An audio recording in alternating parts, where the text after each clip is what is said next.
আমাকে পানি খাতে গেলেন নাকি? দিগলিয়া কোন বিলে রে? ও আচ্ছা আচ্ছা, আপনার শাক কোন এলাকার? ব্রহ্মগাতি।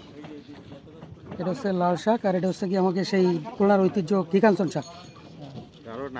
হ্যাঁ পাও, হাত দিয়ে একটা পাও।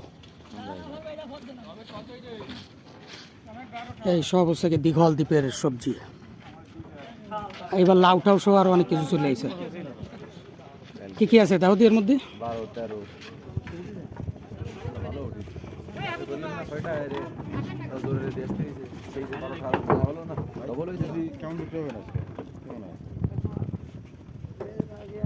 দাম তো 10 টাকা, কিন্তু এখন এই 2-3 দিনে কতটা যাবে না, এর দাম কম, একটু কম পালং শাকের চেয়ে কম। এটা তো বেশি ছিল না, কালকে ওই দামে বিক্রি হয়েছে। পালং একটা আলাদা চাহিদা আছে, পালং শাকের আলাদা চাহিদা।